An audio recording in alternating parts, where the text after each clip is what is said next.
বন্ধুদেরকে জানাই আজকে শুভ দুপুর। আশা করি তোমরাও ভালো আছো, আমিও ভালো আছি। আজকে দুপুরে কি কি রান্না করবো সেটাই তোমাদের সাথে শেয়ার করব। এই যে বন্ধুরা বিনস গাজর কেটেছে, আর এই ডুম্বা ডুম্বা করে আলু কেটেছি। আর এই যে মাংস নিয়ে এসেছিলো বর্মশাই, এই যে মাংসটাকে ম্যাগনেট করে রেখেছি, আর কষা কষা করে মাংস করব। আর এই যে পেঁয়াজ কেটে রেখেছি, আর এদিকে যে কড়াইশুঁটি ছাড়িয়ে রেখেছি। বন্ধুরা ফ্রায়েড রাইসের চাল ভিজিয়ে রেখেছি।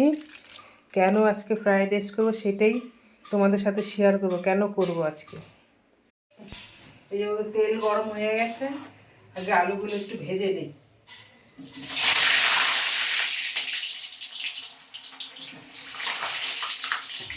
এই সাইডে আলু ভাজা হচ্ছে, আর ওই সাইডে ভাতের জলটা বসিয়ে দিই।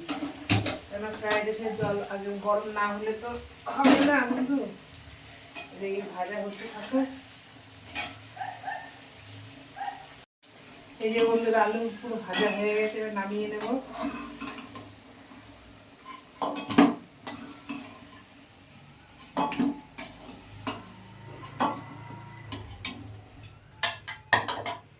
এই তেলের মধ্যেই পেঁয়াজগুলো দিয়ে দেবো।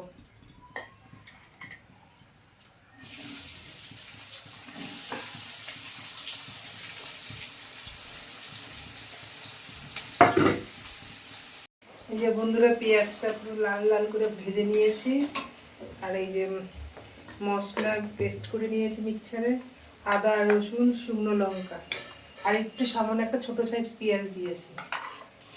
কেননা মাংসটা একটু মাখা মাখা গ্রেভি গ্রেভি করবো। ছেলে বলেছে গ্রেভি গ্রেভি খাবে, মাখা মাখা করতে।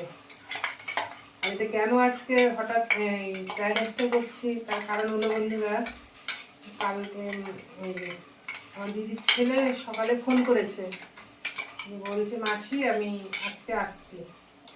সে আবার কোনো মাছ খায় না, কোনো শাক খায় না, খালি সবজি ডিম ডাল আর মাংস।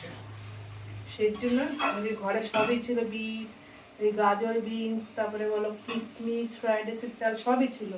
তা বর্মশাইকে বললাম তো তুমি তাহলে একটুখানি মাংস নিয়ে আসো। ও আসতে গেলে মাংস এই মাছ তো কিছুই খায় না, তাহলে একটু মাংস করে দেয়, ফ্রাইড রাইস করে সব যেগুলো আছে। আর একটু বেগুনি করবো, বেগুনিটা কাটা হয়নি, সেটা কাটবো। এর জন্যই ফ্রাইড রাইসটা করছি আজকে। এই যে বন্ধুরা এদিকে পেঁয়াজ মশলাটা কষানো হয়ে গেছে, আর এদিকে মশলার মধ্যে দেবো এখানে জিরের গুঁড়ো, লঙ্কার গুঁড়ো, ধনের গুঁড়ো, আর হচ্ছে হলুদ দিয়েছি। তো জলে গুলিয়ে নিয়েছি, যেহেতু গুঁড়ো মশলা ছিল তাই জন্য, তাহলে মানে একটু ভিজিয়ে রাখলে ভালো টেস্টিং হয়। এবার দিয়ে দেবো, দিয়ে এটাকে আবার ভালো করে কষাবো। এদিকে মশলা কষতে থাকবো, আর এদিকে আমার যে জল গরম হয়ে গেছে, চালটা দিয়ে দেবো। কি গরম!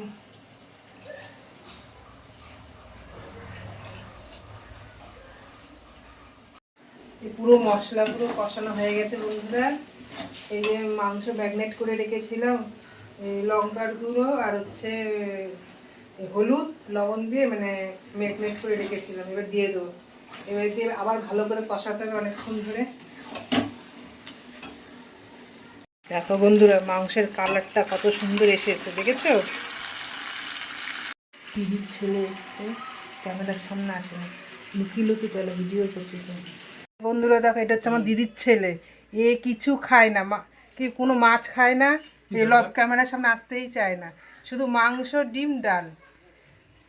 এই যে বন্ধুরা দেখো দিদির ছেলেকে খেতে দিচ্ছি। সাজানোটা কেমন হয়েছে বন্ধুরা একটু কমেন্ট করো। লজ্জা পেয়েছে বলে সরে গেছে, দেখেছো? এই তো খাওয়ার এখান থেকে সরে গেছে। এই পর্যন্তই বন্ধুরা। ভিডিওটা যদি ভালো লেগে থাকে লাইক কমেন্ট শেয়ার সাবস্ক্রাইব। সবাই ভালো থাকবেন, সুস্থ থাকবেন, আবার নতুন কিছু নিয়ে আসবো। টাটা, সবাই একটু পাশে থেকো বন্ধুরা।